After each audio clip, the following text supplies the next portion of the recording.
ಇದೇನು ಸರ್ಪ ನಿಲ್ತಲ್ಲ ಅಂತ ಅದ್ರ ಹಿಂದೆಗಡೆ ಹೋಗಿದ್ಗೆ ಒಂದು ಕಟ್ಟೆ ಒಳಗೆ ಇಲ್ಲೇನು ಸ್ವಾಮಿ ಪ್ರತಿಷ್ಠಾಪನೆ ಮಾಡೋರು ಇವರು ಆ ಕಟ್ಟೆ ನೀರಿನೊಳಗೆ ಮಲಗಿದ್ರು. ನನ್ನ ಮಗನಿಗೆ ಸರ್ಕಾರಿ ಕೆಲಸ ಸಿಕ್ತು. ಇವತ್ತು ಅವನಿಗೆ ಪ್ರಮೋಷನ್ ಆಗಿದೆ, ಮ್ಯಾನೇಜರ್ ಕೆಲಸ.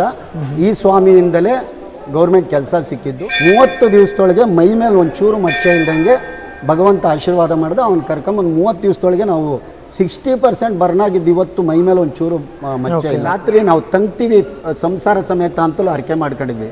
ಇಲ್ಲಿ ಮಲಗಿದ್ರೆ ಭಗವಂತ ಎಷ್ಟು ನಮಗೆ ನೆಮ್ಮದಿ ಕೊಡ್ತಾನೆ ಅಂದರೆ, ನಮ್ಮ ಕಷ್ಟ ಕಾರ್ಪಣ್ಯ ಎಲ್ಲ ಏನು ಚಿಂತೆ ಇದ್ರೂ ಒಂದು ರಾತ್ರಿ ಒಳಗೆಲ್ಲ ಕಳೆದ್ಬಿಟ್ಟು ನಾವು ಹೊಸಬ್ರು ಅನ್ನಂಗೆ ಆಯ್ತದೆ. ನಮಸ್ಕಾರ ಎಲ್ರಿಗೂ, ರಾಧೆ ರಾಧೆ. ನಾನು ನಿಮ್ಮ ಫ್ರೆಂಡ್ ಧೀರಜ್ ಮಾತಾಡ್ತಿರೋದು. ನಾವಿವತ್ತು ಬೊಮ್ಮನಹಳ್ಳಿ ಕ್ಯಾತ್ಸಂದ್ರ ಜಾಸ್ ಟೋಲ್ಗೇಟ್ ಹತ್ತಿರವಿರುವ 12 ಅಡಿ ಎತ್ತರದ ಸಿದ್ಧಗಿರಿ ಶ್ರೀ ಶನೀಶ್ವರ ಸ್ವಾಮಿಯ ಸುಕ್ಷೇತ್ರಕ್ಕೆ ಬಂದಿದ್ದೀವಿ. ಈ ದೇವಾಲಯದ ಇನ್ನಿಷ್ಟು ಮಾಹಿತಿ ಹಾಗೂ ಪವಾಡ ಕಥೆಗಳನ್ನು ಕೇಳಲು ನನ್ನ ಯೂಟ್ಯೂಬ್ ಚಾನೆಲ್ನ ಇವತ್ತೇ ಸಬ್ಸ್ಕ್ರೈಬ್